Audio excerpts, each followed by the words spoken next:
Pour ce genre de choses, tu vas au Kotel, tu parles à Dieu que tu veux chez moi. Le Mashiach, il peut venir à toute heure, à tout moment. D'abord, Boker Tov, Beshem Hashem, Naaseh Venatzler, que toutes nos intentions soient toujours en l'honneur d'Akadosh Baruch Hu, en ce jeudi 20, juste un instant, 28. Ben oui, 28, Yatikoujik. Hein? L'anniversaire de ton frère, Yom Ledet Sameach, donc 28 du mois de septembre, et nous sommes le Yud Gimel du mois de Tishri.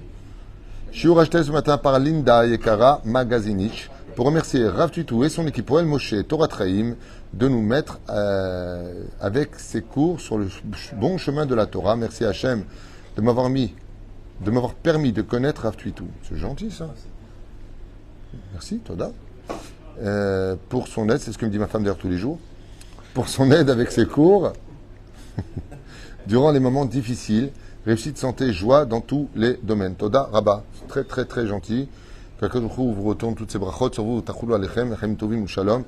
Tu reçois beaucoup de messages. En général, c'est toi qui les perçois aussi. Les gens reçoivent aussi beaucoup. Toutes les heures, on reçoit des messages de beaucoup de gens qui m'écrivent qu'ils ont refait la paix entre eux et le judaïsme depuis qu'ils regardent les cours. Donc, je suis très content. Je suis très content de savoir qu'en face de cette petite caméra, il y a de bons effets. Bezrat Hashem, pour lequel les gens évoluent dans la Torah, et c'est vraiment le but des cours. Il n'y a pas d'autre but. Je pense qu'une des plus grandes insultes qu'on pourrait m'attribuer, c'est de me dire que le Rav Tuitou veut faire du buzz. Pas du tout. Au contraire. Il y a ce qu'il y a, je m'en fiche. Ce qui compte, c'est ces nouvelles. C'est ces nouvelles-là de savoir que les shurim renforcent les gens, leur donnent de l'espoir, les rapprochent de la Torah. Zé Amatara. Zé Amatara. C'est ça le but. Hein? Bah oui, mais ça, c'est Kiddush Hashem, c'est un grand mérite. Je prie tous les jours pour ça. Quand j'ai commencé à étudier la Torah, je me suis rendu compte de la vraie valeur de la Torah. J'ai prié pendant des décennies et jusqu'à encore aujourd'hui. Et c'est marrant parce que je vais te dire quelque chose que personne ne sait. Il y a un jeu de mots qui est incroyable. Yiratson Shiske, Lakirul Ivada, Bechol Atar Va'ater et Shimcha Agadol. Je demandais toujours à Kadosh Baruch Hu en hébreu qu'il me donne le mérite de le faire connaître Bechol Atar Ve'atar. Alors qu'est-ce que veut dire Atar? Atar en araméen, c'est pas en hébreu. Ça veut dire de tous les endroits, endroit en endroit. Mais comment on dit un site? Atar. Sans faire exprès, c'est fou comment la parole est créatrice. Bechol Atar Ve'atar. Dans tous les sites, donc dans tous les réseaux sociaux. Et alors que moi je voulais dire Bechol Atar Ve'atar, dans tout endroit où j'irai divulguer sa Torah et diffuser sa Torah, car Eskel Akirat Hashem. C'est pour cela que ce beau message de Madame Linda Magazinich ne me revient pas à moi, mais uniquement à vous, à l'équipe. C'est un travail d'équipe, mais surtout à la Torah d'Hachem, puisque c'est une transmission de la beauté de ce cadeau incommensurable qu'est la Torah d'Hachem, pour lequel le but des shiurim, c'est de vous encourager à aller étudier la Torah après. Regarde le cours du Rav Tuitou, c'est la préface. Tu connais les voitures? T'appuies, tu vas un peu en arrière, tu lâches. Qu'est-ce qu'elle fait la voiture? Bzzz, elle tasse. Hein? Le but de mes cours, c'est de vous donner envie de devenir plus pratiquant, plus proche, meilleur au niveau de la conduite et surtout d'aller étudier la Torah, d'avoir envie de renouveler cet amour de la Torah. C'est le but des shiurim. Sharad Varim, attends que grâce à vos dons, on puisse payer des gens qui étudient ici la Torah, comme ce matin on a vu le Rav Chaim, j'ai oublié son nom, Malka, qui est déjà Dayan. Il a commencé chez nous, il venait de se marier. Aujourd'hui, grâce à Dieu, il a 4 enfants chez Yechiou. Il a passé tous ses diplômes de Rav. Maintenant, il fait Dayanout. Il est en train de finir Dayanout. C'est un kiff. Ça fait 10 ans qu'il est chez nous. 11 ans exactement. Et il vient de finir Dayanout. Et ça, c'est votre mérite à vous. C'est grâce à ces shurim. C'est grâce aux dons que vous faites. C'est vous qui les avez formés. C'est fait que tout ce qu'ils font aujourd'hui comme mitzvot, demain, ils vont au Beddin, ils vont juger, ils vont faire le shalom, ils vont trouver des solutions. C'est pour tous ces gens qui les ont soutenus sans les connaître dans leur compte bancaire. Ça veut dire qu'ils vont arriver en haut maintenant, ils ne prennent rien à la Torah. Ashrecha, t'as un fils qui est Dayan. Moi, Dayan, mon fils, il n'a qu'une... Je dis non, quand tu as soutenu la Avrechim du Rav Tuitou, voilà ce qu'on est ressorti. Ces mitzvot-là appartiennent à celui qui les soutient. Zer Agdusha. Otav Rabotai, Natril et Tashiur avec mon Renou Arav, Chad Migdolé Israël, un des livres de Moussar, il m'a tarauté le mot de Moussar. Rabbi Yaakov Bohatzera, on a sorti une série de cours, pas moi, hein, sur tous ces enseignements, qui sont un peu durs. Aval Matok Advash, Rabbi Yaakov Bohatzera, On disait de lui qu'il était tellement grand, il venait de Tafilalet, qu'il aurait été digne d'être tunisien. Pour vous dire à quel point il était grand. Abir Yaakov, le Rav Rouven Elbaz a raconté qu'il était la réincarnation de Yaakov Avinu. Il ramène ici il avait rapporté un très très beau détail sur Rabbi Yaakov Abu Hatzera, qui est enterré à Demanour, en Égypte. Parce qu'il y a un dioun à savoir celui qui est mort en dehors d'Israël, est-ce qu'il peut venir se faire enterrer ici? Selon Isaïe, pas du tout. Selon Rav Obadia, il peut. Là, la c'est elle qui fixe, c'est pas les prophètes. Mais la reine, il dit, on a pris le corps de Yaakov, nous, parachat de Vayahi, 12e parachat du livre de Bereshit, dernière. On l'a emmené en Israël. Il dit, Balid Galgel, car Rabbi Yaakov Abu Hatzera. Il y a un remèze dans la Torah qui a un rapport entre Rabbi Yaakov Abu Hatzera et Yaakov Avinu. Lequel? On n'a pas le temps. Abir Yaakov. Il est marqué à propos de Yaakov Avinu dans la Torah, Abir Yaakov. Et Abir Yaakov, c'est Rabbi Yaakov Abu Hatzera, c'est Abir Yaakov. Même chose. Ok? Gzera Shavazenikra. Ok? Vous avez Pérouche Davar pour lequel c'est srout d'étudier la Torah de Rabbi Yaakov Abu Hatzera, chose qu'on va faire tout de suite pour un enseignement à propos duquel il est marqué. Donc je finis avec ça. Maintenant qu'il a amené son corps en Israël, maintenant ils ont amené son corps en Égypte. Ça veut pas dire que celui qui a amené ses parents ici, il a fait une avéra, pas du tout. C'est une grande mitzvah. Le Rav Odia dit c'est une mitzvah d'amener nos. Donc le premier jour, Péri et Adar. Adar Kefennesh, Verve Nahal. De quoi est-ce qu'on parle? C'est quoi Arve Nahal? C'est le sol, bidjouk, sol pleureur. En français, c'est les Arabot. Arve Nahal. Alors, je ne sais pas ce qu'il va dire. On va faire ensemble. Yalla. Pour votre réussite à tous. Et surtout celle de Linda Magazinich. Oufren, Tzadik Ayakar, Adagoul, Achashuv, Morenu Arav, Rabbi Yaakov, Rabbi Hatzera, Zecher Tzadik, Vekadosh, Vracha, Besufro, Petuchichotam. Explique à propos de la paracha de Hémor. Qu'est-ce qu'il y a dans le particulier dans la paracha de Hémor? Il y a toutes les fêtes juives. Toutes les fêtes juives sont dedans. C'est là. Araba remezet la sfataim.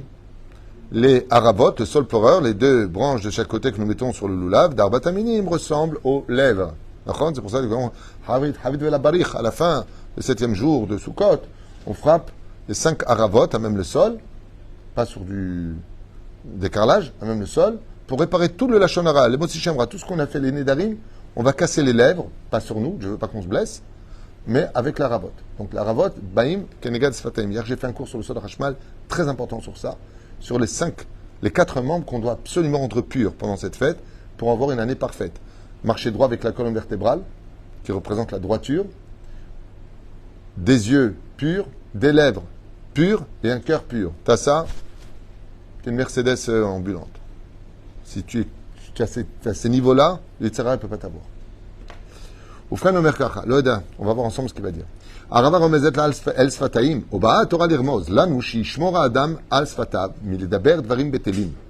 Donc Rabbi Yaakov Abu Hatzera nous dit, sache que quand tu vas attacher à ton loulav les haravot, l'enseignement du loulav, c'est de te rappeler que tes lèvres ne t'ont pas été données pour raconter des choses futiles sans aucun intérêt, ou pire encore, de descendre dans la médiocrité et la bassesse de la vulgarité. V'chol sheken sheyesh lizaher milishamer mikol mishmar diburim ra'im va'asurim, à plus forte raison de la shonara ou motzi shemra, ou dvarim kael, et de toujours de parler des uns et des autres. La Torah dimta. La Torah vient faire donc une allusion. Al sfataim l'arve nahal irmoz, shekeshem shanachal zorem kadima. Et c'est vrai, ve'eno posek. Pourquoi on appelle ça arve nahal? C'est quoi un nahal? C'est un fleuve qui déferle tout le temps. Vous avez remarqué que l'eau ne s'arrête jamais et elle avance toujours. D'accord? On met le chazé à inyan. L'irmoz, shekeshem shanachal zorem kadima. Il va toujours de l'avant, il ne va pas en arrière.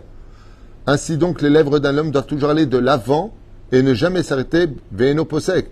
Car gam divarav shel adam berega sheyatsu mipiv en lo alehem shlita v'harea. Oh, il a fait méode. Il dit c'est le problème. Pourquoi on appelle ça dans la Torah ve'arve nahal? Il dit les lèvres, le problème qu'on a, c'est qu'elles sont comme la rivière, le torrent. Pourquoi? Il dit parce que dès qu'on parle, on ne s'arrête plus de parler. Et ça, c'est vrai. Moi, je connais des gens, quand ils commencent à parler, ils ne s'arrêtent plus. C'est très dur. Le problème des lèvres, comme disent Chazal, pour tous les membres que nous avons, les orifices, ils ont une porte. Les yeux, il y a les paupières. Ici, il y a le tnuch haozen, c'est le lobe de l'oreille. D'accord? Mais la bouche, les narines, tu as un de chaque côté pour fermer. les dents et les lèvres. Pour la langue, il faut 2 portes blindées. Les dents et les lèvres. Pour te dire que vraiment, fais attention de mettre un frein à ta bouche. Bignadé. D'ailleurs, un des plus grands signes d'une personne qui est devenue sage, vous savez c'est quoi? Un sage. 15e Mishnah, premier chapitre de Masechet Avot. Shamaï. Est mort, mais hâte va s'arber. Comme ça dit Shamaï. Parle peu, agit beaucoup. La sagesse d'un homme, celui qui parle peu. D'être capable de s'arrêter, comme vous le savez tous, dans la force de la parole, un des plus hauts degrés, c'est d'être capable de dire peu de mots qui veulent dire beaucoup. Vous regardez toutes les personnes qui font de la politique, tu fais un résumé d'une heure de discours en une phrase. Bon, il veut pas. Voilà. Et tout dit. Voilà. Mais il va faire l'éloge de son français ou de son hébreu ou de je sais pas ce qu'il va faire. Et papa, et papa, et papa. ובעניין זה מספרים על יהודי שנכנס אל רבו וביקש עצה באומרו. Un jour, un élève est venu voir son rave pour lui demander un conseil. Un arabi, de grâce mon rave, מה אוכל לעשות כדי לתקן את חטאי? Quelle misva puis-je faire, quel tikkun puis-je faire pour réparer mes fautes? לצערי דיברתי הרבה לשון הרע. Malheureusement, j'ai beaucoup parlé des uns et des autres et fait du lashon hara. Ova'avati pagati. Et j'ai humilié et j'ai blessé des gens. Banashim rabim. Et ils sont nombreux. Va'av garamti bidivre machlokod v'sirsuchim rabim. Ce qui a engendré beaucoup de conflits à cause de moi, parce que j'ai raconté et transporté et, comment on dit, pas transporté, colporté. Bon, alors là, je n'aurais pas trouvé. Oma esse. Quel est mon tikkun? Le Shema Dvara Veshiv Arabi a répondu le Rav en écoutant cela. Atikun shraou liknot tarnegolot velishrot ota. Va prendre des poules et fais-leur la shrita, donc l'abattage. Lachamelken ta'amod berechov shel ir vesham temrot slichala anotzot. Bon, on lui a donné l'exemple que donne aussi le Ben Ishraï. Je lui dis franchement, j'ai lu aussi ailleurs. Il lui dit tu prends un poulet, tu lui fais la shrita que tu comptes manger. Et tu prends les plumes, les petites plumes là, le duvet, d'accord, et tu les jettes dans toutes les rues. Une fois que tu auras fait ça, tu reviens vers moi. Il était très content lui. Il dit waouh, c'est ça le tikkun. Donc il a pris un poulet, il l'a tué, il a pris le duvet, et il les a dispersés au vent. Il est venu le voir. Bien dratsaïsh la sot qui mizvat rabo. Très très content. Ulacham kan shaot shavodia. Rabbi asiti kifi shebikashta mimeni la asot. Voici que j'ai fait le tikkun. Maintenant, qu'est-ce que je fais? Aim tikanti bekach. Est-ce que j'ai réparé en faisant le sacrifice de cette poule? Il lui a répondu Adainlo. Non. Maintenant, tu vas pouvoir réparer. Ah, comment reste-t-il à faire? Atakach imach sac gadol. Prends avec toi un grand sac. Et tistove bechol arechovot.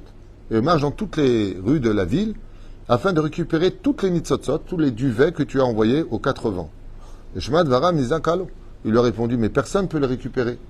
Amar Rabbi Behemet, Aim Besanecha Sheesof, et Tanitzotzot, tu lui dis, c'est impossible, tu le sais bien. L'area d'avoir Mamash Bilti Efshari. Ce n'est pas, d'où je sais moi, elles sont rentrées maintenant. En plus, le vent, il les emmène là où il veut. Balot Sot, Afou, Lechol, Evarab. Ibidbo Atzadik, Bemafta Vechoder, Amarlo. Le Rab lui a répondu, Achen Kachemeod, Letaken Avonze. C'est pour cela que le mal que l'on fait avec sa bouche, part dans toutes les maisons, les unes après les autres, et qu'il est impossible de savoir jusqu'où il est arrivé. Aval Gvar Lamadnu, Shen Davar Omed Bifna Teshuva. Donc il a fait comprendre que, tout comme la Brit Mila, c'est très dur de réparer des centaines de millions de spermatozoïdes qui ont été jetés à la poubelle dans les toilettes à tirer la chasse. Il dit de la même façon, c'est pour ça qu'on appelle ça Brit Mila, ce sont 2 fautes qui sont très dures à réparer.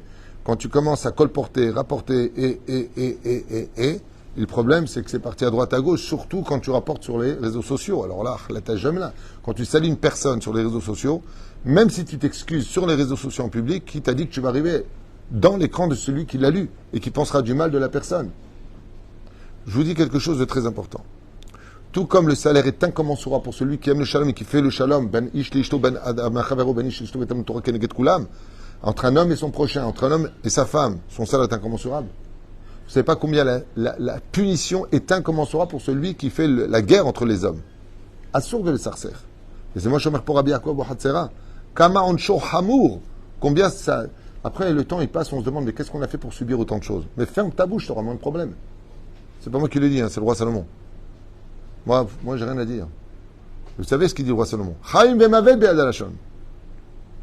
Chaim vemavet. La vie et la mort sont dépendants de ta langue. Moins tu parles des uns et des autres, mieux tu vis. D'où l'importance de l'humilité. Ulam ratziti l'amchish lo l'ishfachot mikan ou là-bas. Il lui a dit mais sache une chose, rien ne tient devant la teshuva. Comment on peut réparer la shonara d'après vous? Je donne 3 choses. Mais là-bas, tu vas voir la personne sur qui tu as parlé, tu lui fais un cadeau, tu lui dis je t'aime, et toutes ces retours sont en mitzvot. Ça suffit pas. C'est une marloquette entre le Hafetz Chaim et le Ben Ishraï. Haïm, est-ce qu'on doit dire à la personne qu'on a dit de lui du mal ou pas? Est-ce que ça ne va pas rajouter de la haine ou pas? Alors, Adif, ça dépend de qui le fait, ça dépend quel est le rapport que tu as avec lui. C'est local. Parce que si tu as... Imagine quelqu'un, j'ai fait beaucoup de la shonara sur toi. Bon, ben ok, merci.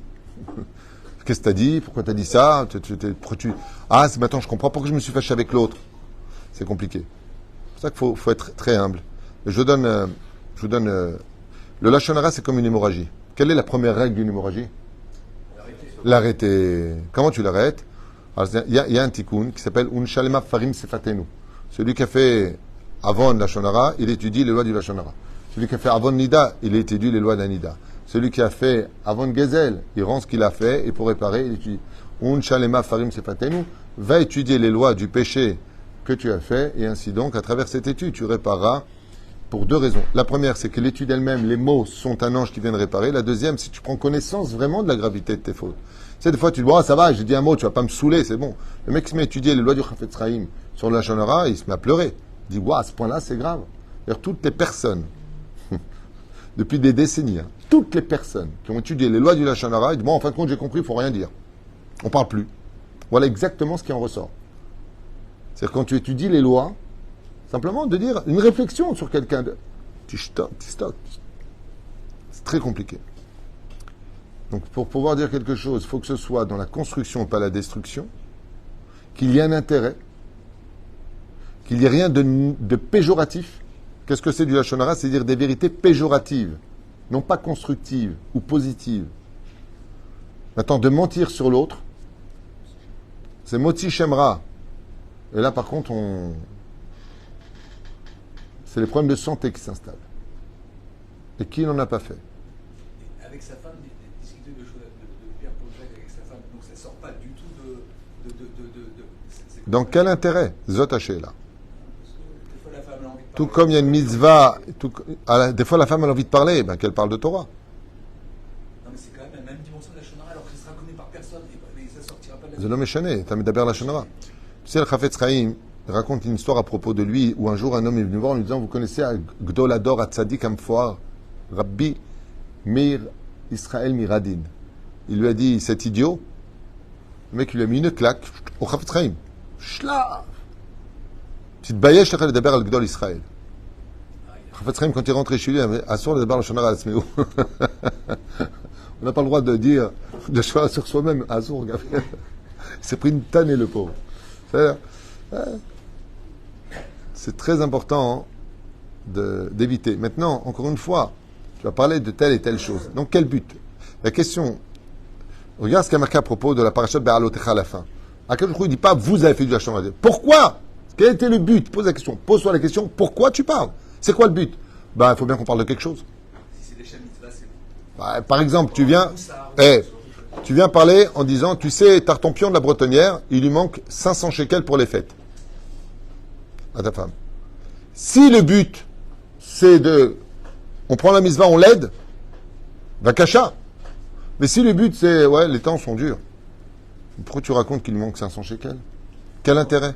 les temps sont durs comme il est marqué avant la venue de Mashiach, etc. Non, Donc dans ce cas-là, tu n'es pas obligé de donner le nom. C'est là où le détail rentre. Tu veux dire, aujourd'hui, Chutzpah Isgé, ce qui s'est passé à Tel Aviv, pendant Yom Kippour, c'est le summum de Chutzpah Isgé. On a atteint un niveau qu'on n'a jamais connu. Jamais. Jamais. C'est-à-dire même les gens les plus assimilés, Kippour, c'est Kippour. Ils sont venus avec des bouteilles de whisky, des bières, bien montré que, et de la musique. Hein? Oui, mais Azov, ils sont venus pendant l'année là, El Nora Alila. El Nora Alila. Bon, tout ça, encore une fois, c'est bien pour déterminer qui est pour Dieu, qui est contre. C'est pour ça qu'on voit bien que dans la politique aujourd'hui et les prirotes, comme j'ai expliqué hier, le combat, il n'est pas idéologique par rapport à un problème politique, c'est un problème religieux. C'est un problème de religion. Notre pays nous a été donné par le biais de la Torah. Sinon, Torah pas. C'est pas compliqué. Voilà. Je finis. כי אינך יודע היכן המילים שלך יכולות לעוף ולהזיק ומעתה ואילך תשמור והנצור את פיך מכל משמר. Et donc, celui qui, Bezrat Hashem, veut, dans ce monde, connaître, je vous fais un petit chidouche entre la Shonara et les Haravot. Ok, il représente quel personnage? Moshe et Aaron. Chazak ou Baruch. Merci pour votre réveil. Moshe et Aaron, les deux personnages, les Haravot, c'est des Haravot, c'est Moshe et Aaron. Moshe était bègue, il ne parlait que de Torah, et Aaron, quand il ouvrait la bouche, c'était que pour faire le shalom entre l'homme et son prochain. Ainsi donc, vous avez les deux simanimes de pourquoi on a des lèvres. C'est ou pour parler de Torah ou faire le shalom. Le reste, n'ouvre pas ta bouche. Les deux symboles des Sfataim que nous avons, c'est Moshe et Aaron. Moshe Torah, Tzivalanu Moshe Morachakilat Yaakov. Et quand il voulait parler d'autres choses, là-bas, il était bègue. Une explication qui est donnée, c'est que Moshe Rabbeinu, il mesurait toujours les mots qu'il donnait, et il réfléchissait, c'est ce qu'il pouvait dire était au nom de la Torah. À Emet, je me suis rendu compte de ça beaucoup plus tard. Rabbi Moshe Ederi Zatzal, quand je posais des questions, il me répondait toujours en code. Je ne comprenais rien de ce qu'il racontait. Bémet, des fois je ne comprenais rien de ce qu'il raconte. Quand j'ai fait Tchouva et que je suis rentré en Yeshiva, je trouvais des psukim, je disais, ah mais c'est ce qu'il disait. C'est-à-dire, il me répondait par des psukim de Torah, carrément. C'est-à-dire que même les mots, bon, à part ça va y aller, ça j'ai pas vu dans la Torah, il disait, ça va y aller, ça va s'arranger, quoi. Mais un vrai tzaddik, il va toujours utiliser le biais de la Torah. Donc, sois bègue, comme Moshe Rabbeinu quand tu parles, dans le sens où, quand tu viens pour parler de chol ou de varim qui peuvent dériver vers autrui, soit comme Moshe, soit bègue, qui arel sfataim. Et regardez, mais c'est arel vers venahal. Il y a une chose encore à retenir, à Aaron, lui, par contre, Oev Shalom et Rodef Shalom. Ceux qui appellent en général Aaron sont des gens qui ont des bons cœurs, souvent, et ils n'aiment pas les guerres, ils aiment le Shalom. S'ils ont de la Torah en eux, ils savent faire la paix. S'ils n'ont pas de Torah en eux, ils peuvent se transformer Hachem Yishmor Verachem. Écouter du Lashon Hara et mettre ça sur la colère. Velachen, c'est dans les noms. Velachen, très très beau Moussar, Eskel. Si vous observez bien, hein, il y a une chose très importante. L'arve Nahal, les Arabot, où est-ce qu'ils grandissent en général? Hein? Toujours à côté de l'eau. On appelle ça le saule pleureur. Ils grandissent toujours à côté de l'eau. Et où est-ce qu'ils vont? Vers le bas. Mamrim, qu'est-ce qu'on a dit à Kippour? Ve'ananulo Torah velo mitzvot. Velo ma'asim tovim. Dans le tikkun de Rabbeinu, Nissim, dans la Shacharit de Yom Kippour, qu'est-ce qu'on a dit? Nous n'avons ni Torah. La Ravot, elle représente celui qui n'a ni goût, ni odeur. Et le saule pleureur, il monte, comme tous les arbres, ou il descend? Il descend vers le bas. Ve'aish Moshe anav meod, ve'Aaron était comme Moshe Rabbeinu. C'est une plante, pas une plante, enfin c'est un arbre qui descend toujours vers le bas. Il est capable de regarder les autres dans leurs problèmes, mais il prend sa source de l'eau, qui est Maïm et la Torah. C'est pour ça que si, Bezrat Hashem, on va avoir des bouches qui soient propres, qu'on soit rempli d'humilité, comme l'eau qui passe partout, parce que l'humilité amène l'homme à tout réussir, mais surtout qu'on soit toujours, Bezrat Hashem, capable de regarder vers le bas ce que l'on peut relever.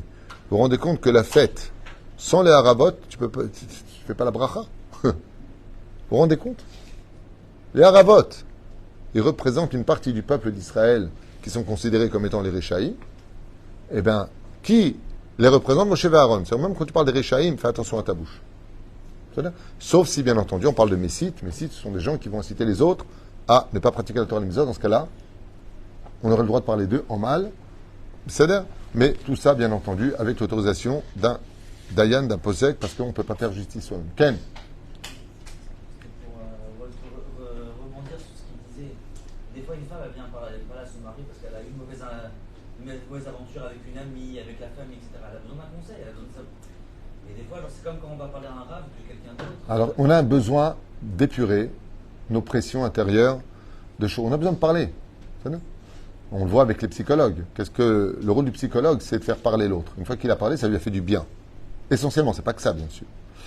Mais la question, c'est, on ne fait pas le ménage sur le dos des autres. Parce que, n'oublie pas un détail. Si tu dois vraiment écouter parce que tu as besoin de parler, qui tu dois aussi écouter? L'autre son de cloche. C'est ta femme. Tu as le rôle de Superman, protecteur. Donc automatiquement, tu vas faire glisser ton mari dans la critique et le jugement. Comme en plus de ça, on aime bien jouer les héros, c'est l'occasion, alors que nous-mêmes, on respecte pas. Nous-mêmes, on dit du mal de nos femmes, nous-mêmes, on est dur avec elles, patati patata, ou le contraire, hein. Ou le contraire. Mais je ne permets pas aux autres de frapper celle que moi je frappe. Avec ma langue. Vous connaissez ça? Le mec, il dit à sa femme, tu es une bonne à rien, tu me sers à rien, mais attention, si quelqu'un dit de toi, alors là, quoi, il a dit ça de toi, mais tu vas voir ce que je vais lui faire. Il va te soigner, mon pote. C'est toi qui as un problème psychologique. C'est toi qui parles, c'est toi qui fais du mal, toi, tu as le droit. Mais si les autres y disent, ils n'ont pas le droit. C'est pour ça que c'est très dangereux, surtout quand on parle avec un mari qui n'a pas de Torah en lui, qui n'a pas de Talmid Chacham, même pas de Torah, qui n'a pas de Talmid Chacham. Ah ouais, il a dit ça. Ah ouais, est-ce qu'il a le droit de dire ça? Ah ouais, il a dit ça. Non. Qu'est-ce qu'il doit faire automatiquement? L'homme est kabel. Ok, j'ai entendu ce que tu dis, même si c'est ta femme, tu dois vérifier. Et si ta femme, c'est elle la mauvaise, peut-être c'est elle qui a besoin d'une leçon. Qui t'a dit que c'est elle qui a raison? D'où tu sors qu'elle a raison? Est-ce que tu connais Shulchan Aruch pour savoir qui a tort ou raison? Non. C'est l'impulsion, c'est Superman, Zorro est arrivé, je suis le défenseur de ma femme. Alors que le mec lui pourrit, c'est Shabbat, c'est Yom Tov, jamais il s'occupe d'elle, jamais il est toujours en train de se plaindre, il lui pourrit sa vie. Alors lui, il a le droit et les autres. Les gens sont un peu de ménage dans la tête et tout le monde ira bien. Moi, je dis que celui qui veut prendre la défense de son mari ou de sa femme, d'abord que lui soit un vrai protecteur toute l'année. Après, il pourra jouer les Superman est arrivé, les Batman est arrivé, comment ça s'appelle Spider-Man est arrivé, Brabby. Je vous affirme que dans cette génération, on n'a pas besoin de voisins ou d'ennemis pour se faire du mal entre nous. Je pense qu'on le fait de façon très, très professionnelle.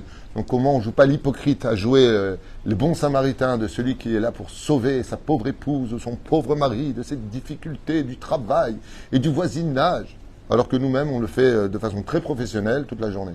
Ça, c'est pour les gens qui sont droits. Les gens qui sont droits. Les gens qui sont tordus, alors...